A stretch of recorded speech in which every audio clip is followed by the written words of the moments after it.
Be praying tonight too as Brother David comes ahead. I want to thank him for speaking the last few messages and helping out with Sunday school and having him continue help this morning. And then the guest speaker tonight. I'll give you guys a little clue, but we won't say anything more, and I'll tell you more. His name is Lloyd Heyman. Okay, Lloyd Heyman. He's in a restricted country, and he's doing Bible translation. They have to go into these countries and actually just learn the language that most of the time they don't even have a written language. So they're having to learn how the people speak and figure out an alphabet or some kind of means to write it down. And then they have to translate the Bible into it. Ooh, you talk about a process. What an ordeal. But they've had some good results, and I'm excited that he's able to be here. So be in prayer for that as he comes. Oh, and the Van Winkles are on the back of your bulletin about they're resigning. And I kind of expected this with the other missionaries that could not get back into Turkey. And Turkey it's doing just what we started. When we started supporting Brother Van Winkle, I said it's until they close it. I knew they might, and they are. So this is not good for Turkey. This is not good for that Middle Eastern countries. That kind of shows you where the Muslim countries are going to lean and what they're going to do. They are going to shut out the gospel. They're going to shut out faith. Oh, and I heard reports, Ukraine Christians are being persecuted severely by Russia. When Russia takes over a city, the first thing they go after is people of faith. It's heavy. They're saying that they're shutting churches down and they're persecuting Christians, putting them in jail, killing some. It's hard. So let's be in prayer for these folks. There's a lot going on around the world, all right? Let David come. Let's do our lesson this morning, okay?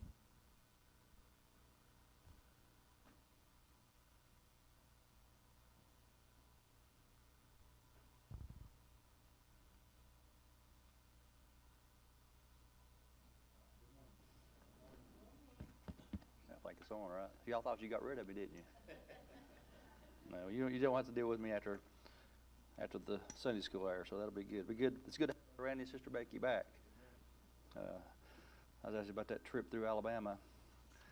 I don't know, the way we go, it's such a long trek. You got big trees on both sides and just nothing but road, it seemed like, for several hours. Pretty boring, too, especially if you're tired. I get tired driving, but glad I had a good trip back. All right, so we are in Lesson 3. We started Lesson 3 last week, got a little ways. The title of the lesson is Rain, then Mount Horeb. So we saw the rain came down, and I'll just kind of backtrack a little bit. I was thinking about, I guess even sometimes the morning of, you still think about stuff. And have you ever had the thought, somebody you've known, you knew them well, you knew their life, say it was a Christian brother or sister, and something happened in their life, and your thought was, well, what in the world happened to them? Have you ever had that thought? What happened to them? Y'all had never had that thought? Surely we have, haven't we? So that's kind of a question we would ask about Elijah. You know, what happened? What happened from chapter 18, where Elijah, and I went back there, but in chapter 18, verse 21, it says, And Elijah came unto all the people and said, How long halt ye between two opinions? If the Lord be God, follow him. But if Baal, then follow him. And the people answered him not a word. So we see a very strong Elijah here. And we see the results of that strength as he faced the prophets of Baal there on Mount Carmel. And just his actions, his words, just like everything about him seems to have been different. Something happened between there and chapter 19. And in chapter 19, I want to go back and just hit just a couple things. I tried to highlight and mark a place kind of where we could see the change, the transition. But in 1 Kings chapter 19, verse 1, he had met with Ahab. Ahab had went on before him, went back and talked with Jezebel, his wife. In verse 1 it says, And Ahab told Jezebel all that Elijah had done and withal how he had slain all the prophets with the sword. Then Jezebel sent a messenger unto Elijah, saying, So let the gods do to me, and more also, if I make not thy life as the life of one of them by tomorrow. And just a little bit further down our lesson, we realize the truth of James 5:17, that Elijah was a man as we are. He was subject to like passions. He was a human. He's had flesh. So I was reading some, and I thought it was a good reference to go to, I thought, in the book of Matthew. I'm going to look just real quick, Matthew chapter 14, a very familiar passage, I'm sure. But, we asked the question, well, what happened to him? What happened to Elijah? I think maybe the same thing that happened to Peter. Y'all remember the story of Peter? Some of the things that he did, some of the interactions that he had with the Lord. In Matthew, let me make sure I've got the right place. Okay. Watch me not have. I tried to mark it in a hurry, and you know what happens when you get in a hurry. So the story of where, you may have to help me on this one. I've lost my place. Anyhow, the story where the Lord told Peter to come to him. And remember what Peter did? He stepped out of the boat. He was on the water. He was walking towards the Lord. Everything was going good, and then what happened? The things around him changed, and he took his eyes off the Lord. That's what I was looking for. But things around him changed, and he got to looking at things around him rather than looking at the Lord. And he started to sing. And what did he say? He said, Lord, save me. And that's what happened. The Lord did save him. So I think Elijah maybe found himself in the same place. It tells me I should always be careful to judge people when they seem like such a strong person in their faith, and then something happens. Because we're all capable of having something happen in our lives, and it tests our faith. And we probably get our eyes off the Lord. I would say we probably all have done this at some time in our lives. Problems come up. We all have problems. And we look at the situation, and we forget, I don't know about y'all, but I have bad short-term memory sometimes. You think, well, the Lord, He got me through this. He answered these prayers. But we forget those things. But he comes right back. So He's not gave up on Elijah, and our lesson teaches us that he is still going to work in the life of Elijah. He still has plans for him. He's going to get him through this place that he finds himself in. So he was a man subject to like passions. There in James 5:17 is the reference. And I didn't want to rehash the whole lesson, but so we'll start in chapter 19, verse 4, and we'll just go down through our lesson here. In chapter 19, verse 4, it says, But he himself, speaking of Elijah, he went a day's journey into the wilderness, and came and sat down under a juniper tree, and he requested for himself that he might die. So he was pretty low, wasn't he? I mean, he was down in the dump. He was to this point. Now there's people, you deal with people. I can't remember if June's Men's Mental Health Month. I think it is this month, I believe. It's something else, but we don't celebrate other things that they say it is. But I think that's one of the things. I may have the month wrong, but what my point being is that you'll have people maybe sometimes around you, you don't know what's going on in their lives. And I didn't fully, would I have known that this was what was going on in the life of Elijah at this time? Would I have known that he had reached this point, this man who had did these great things in chapter 18? Could we ever imagine that he was at this place in his life? He was to the point that he said, requested for himself that he might die, and said, "It is enough now." So he was at his wit's end, you might say. He said, "O Lord, take away my life, for I am not better than my fathers." And as he lay and slept under a juniper tree, behold, then an angel touched him and said unto him, "Arise and eat."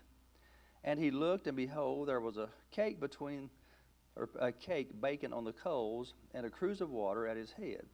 And he did eat and drink, and laid him down again. So I think I mentioned last week that the Lord here, He had gave Elijah, even though they were simple things, They were just exactly what he needed, weren't they? He needed food and he needed rest. So he was wore out.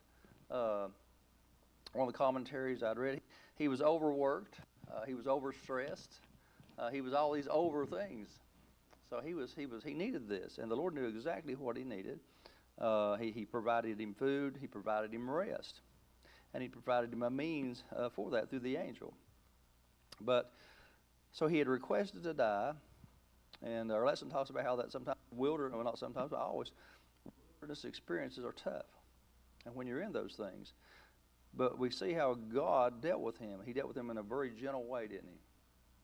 He didn't scold him. He didn't say, well, I can't believe you're acting this way.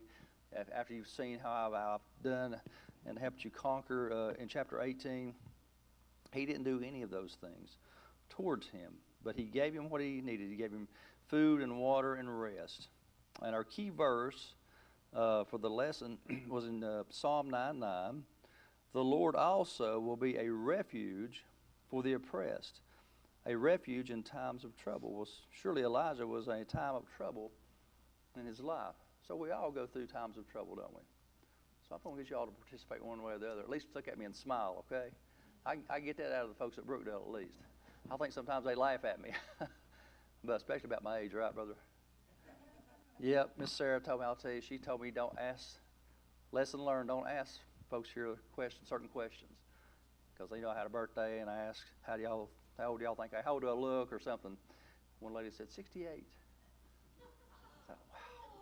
And apparently the expression on my face told the story, because next week Miss Sarah, she said I could just tell. I don't know, maybe it didn't bother. I was just surprised, I guess. So you just never know what you'll get. But the three behind them, they had still in my 50s. So that was good, wasn't it? That was encouraging. So that was my little sidetrack for us this morning.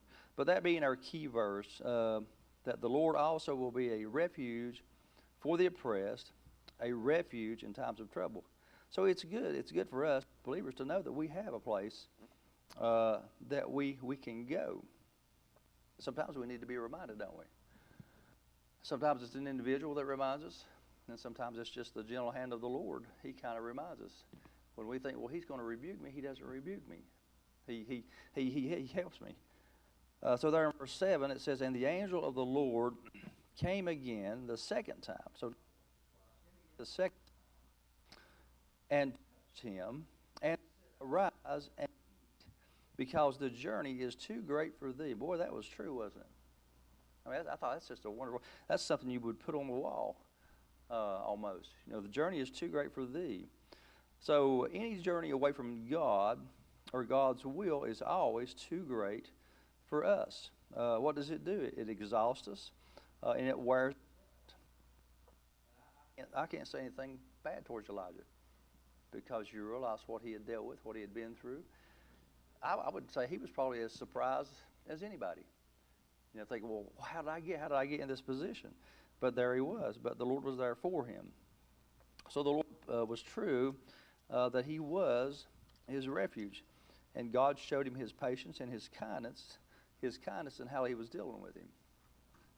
So it's a good lesson to kind of teach us, I think, some lessons on just how we look at others, but we also see some of the good characteristics of God. So on Mount Carmel, we saw how Elijah, he boldly confronted Ahab and those 850 prophets of Baal. But in this condition that he was in, Jezebel's threat was I put in my notes, Jezebel's threat was his last straw.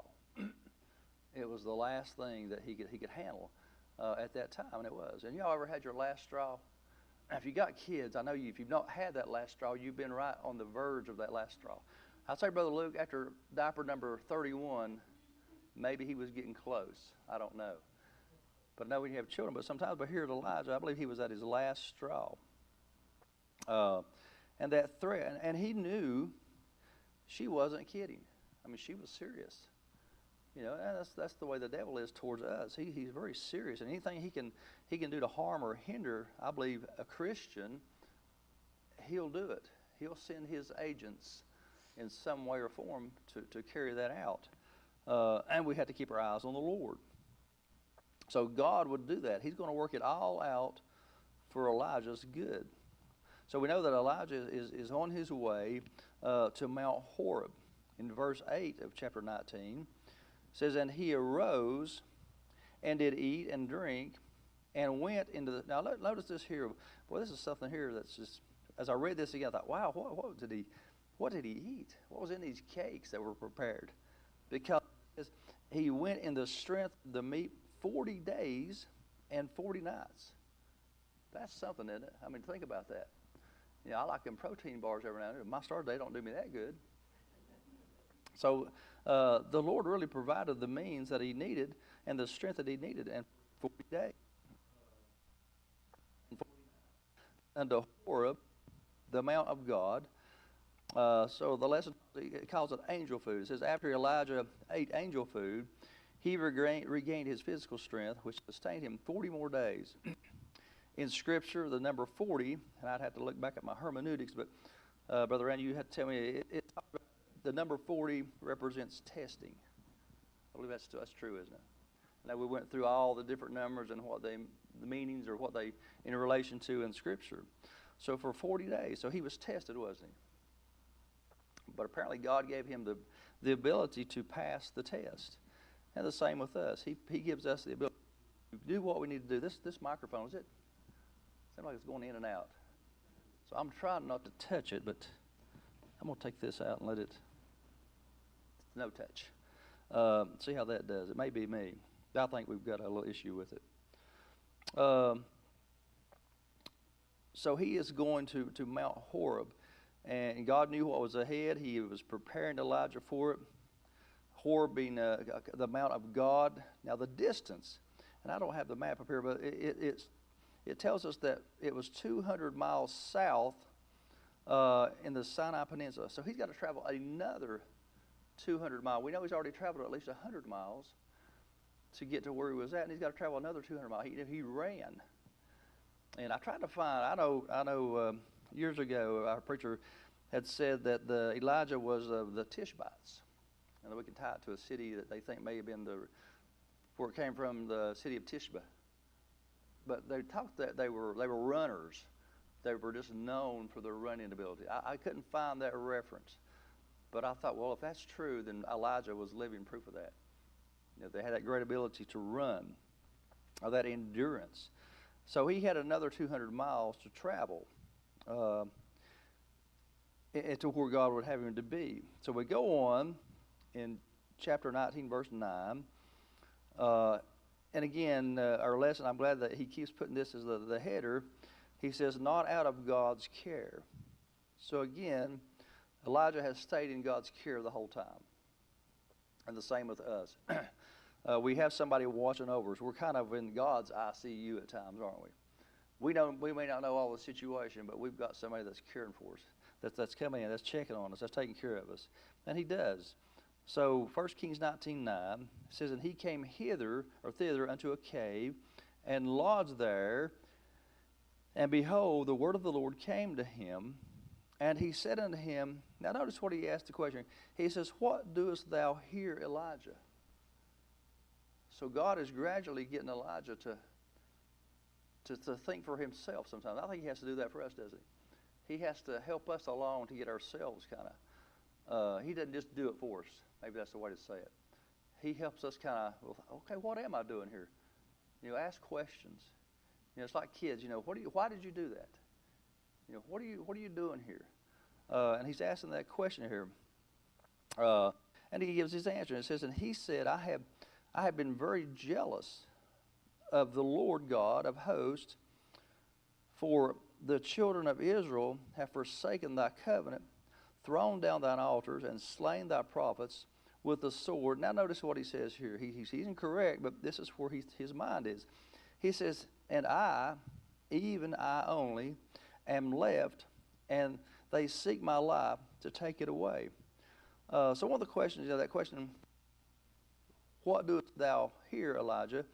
And one of the writers, I was reading a little bit after, they talked, remember what was the question that the Lord asked Adam and Eve as he walked in the garden? Y'all remember that question?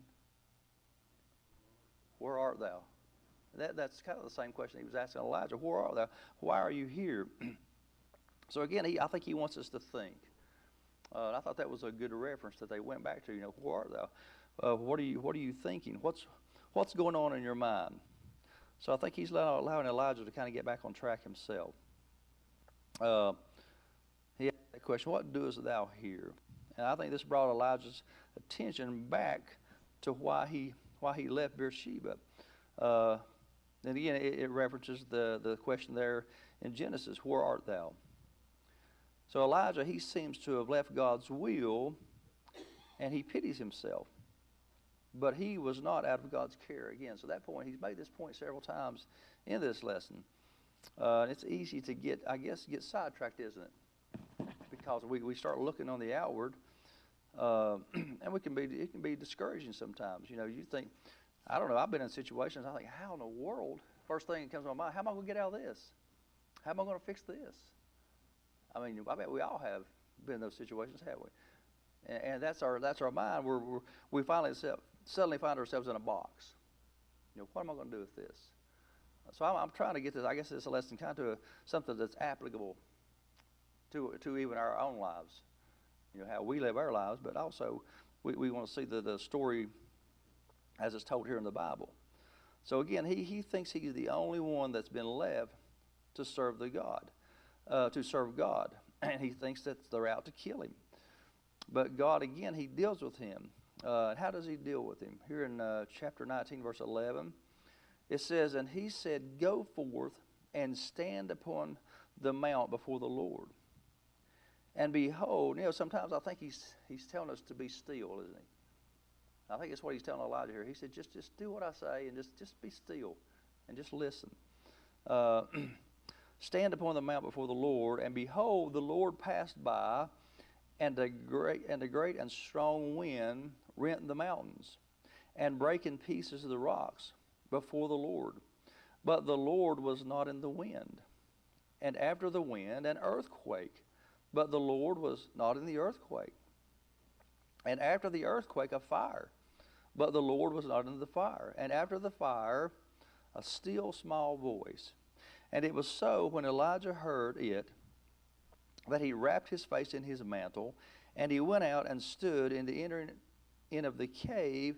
And behold, there came a voice unto him and said, what doest thou here, Elijah? So he asked that question again, doesn't he? So I just like that reference to that still small voice. So I don't know if it's just me, but it's a good reference, because I think we often hear that small, still voice, don't we? Y'all agree with that? We do, don't we? I mean, it's just a voice of comfort. I can't explain it, but it's just something. It's not even audible, but we hear it, don't we? Sense it. It's kind of like this tinnitus. It's not in your ear, but it's in your. You still hear it. It's still real, and that's how the Lord He's got Elijah to the point where he's able to listen to the Lord, and know that the Lord is still speaking to him. But then he asked the question again, what doest thou here, Elijah? So again, I think he's bringing him step by step. So he showed Elijah his great power in nature.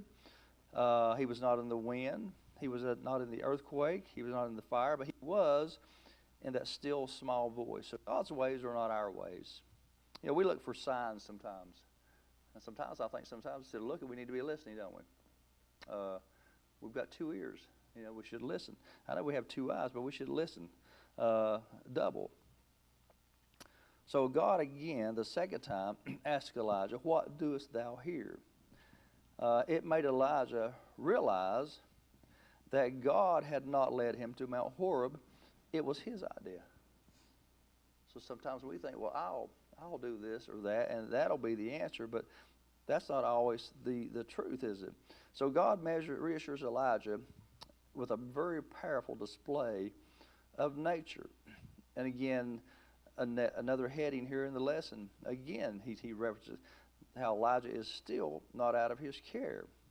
So God has asked the question twice, what doest thou here, Elijah? It was evident that Elijah was out of God's will. Why was he asking that? Because he wanted him to realize, where am I? How did I get here? Why am I here? And then, he gets us things that I think God allows us to, the ability, the sense to kind of get ourselves out of a situation that we got ourselves into. And we learn from those things, I believe. And I think maybe he's working with Elijah in this way. So he was not out of God's care. Elijah's response, again, he's asked that question, what doest thou here, Elijah? Then in verse 14, and he said, I have been very jealous. Again, we read, for the Lord God of hosts, because the children of Israel have forsaken thee, or have forsaken thy covenant, thrown down thine altars, and slain thy prophets with the sword, and I, even I only, am left, and they seek my life to take it away. So again, we saw that, that God's remedy for this is that he more or less tells Elijah to get busy. He says to get back into what you're supposed to be doing. Talks about how that sometimes the best cure for depression or doldrum is to get busy. And it is. What does getting busy do? Well, it takes your mind off of the situation sometimes. I know it helps me. It's a good, and especially if it's something the Lord would have us to do, is to just get busy. And sometimes that's the best answer. It's a simple answer, but just get busy. It's been said that we ought to be so busy that the devil can't catch us. So I guess that'd be pretty busy, wouldn't it? So too much introspection. I'm guilty of this. I'm my own worst critic. Any of y'all have that problem? Now, y'all know I do woodworking. Maybe y'all have hobbies. And I can make something, and I will pick it. I'll nitpick every little detail. I'll go take it in the house and show it to Lisa.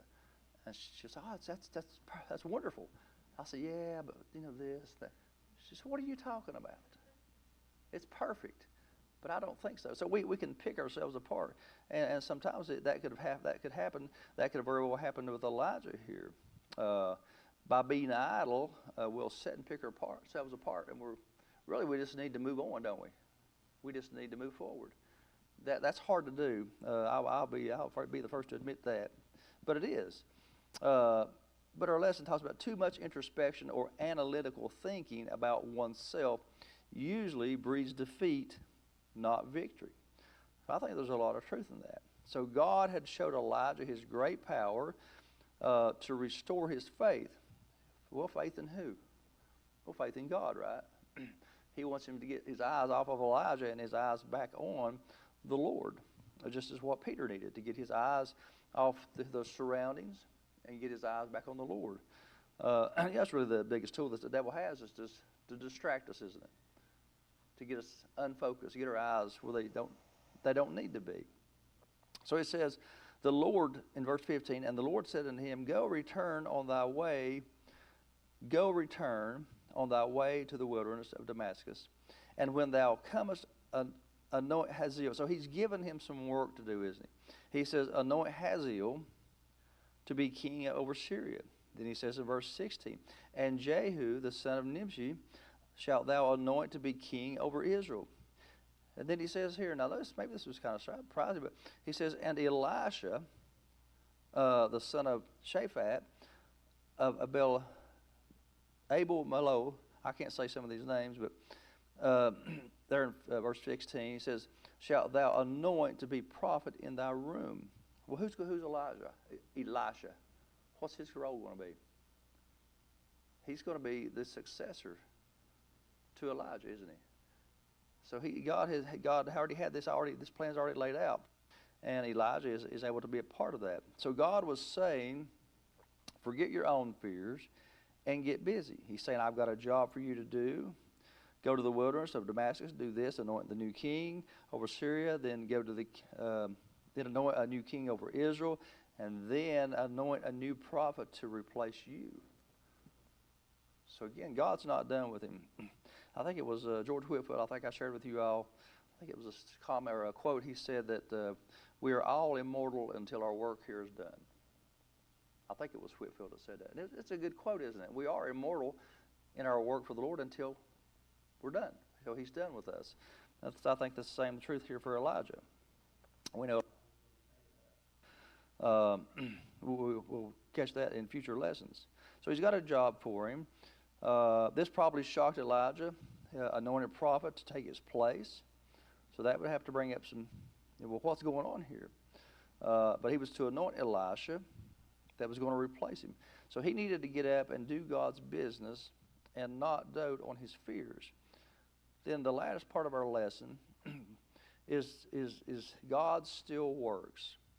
There in verse 17 of chapter 19, and it shall come to pass that him that escapeth the sword of Hazael shall Jehu slay, and him that escapeth from the sword of Jehu shall Elisha slay. So he gives him some insight on what's going to take place. So God says in his time, he'll take care of the evildoers. So he brings a good point home, I think, to Elijah. You're worried about all these people that are out to harm you. He says, I'm going to take care of that. I've already got plans for that situation. I've already got plans for the right time and the right place for those. And I think that sometimes that helps us to, if we realize that, to not sit and dwell on those things. You know, we get our minds back on the work that we should be on. So Elijah, he's more or less saying to him, don't fret about the future. What can any of y'all do about the future? Now, I know we can do things that can affect the future, but really what can we do? Because what we do, our plans, you know, somebody else could come along and really just tear our plans apart. So, but God's plans always play out the way he wants them to. So verse 18, yet I have left me, he gives some really, I think, should be an encouraging news to Elijah. Yet I have left me 7,000 in Israel, all the knees of which have not bowed unto Baal, and every mouth which hath not kissed him. So I think this was no doubt a surprise to Elijah. There were 7,000, and in Israel that had not bowed the knee to Baal. And here was Elijah thinking, well, I'm the only one. But you know, God always keeps a remnant, doesn't he? I think, with my understanding all through the Scripture, he has kept a remnant of believers, and it has really dwindled down. I don't know the numbers I've heard over the years. Even the lineage of Christ, it dwindled down to a very low number.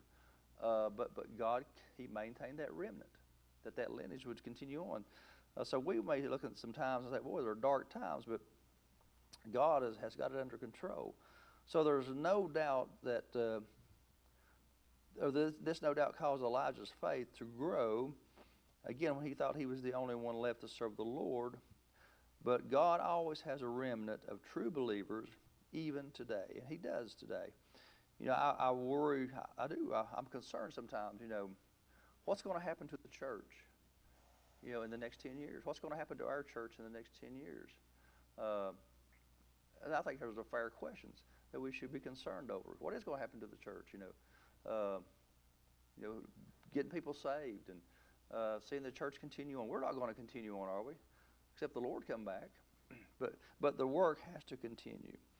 And God has showed Elijah that the work will continue. And he's also showed Elijah that he's not alone.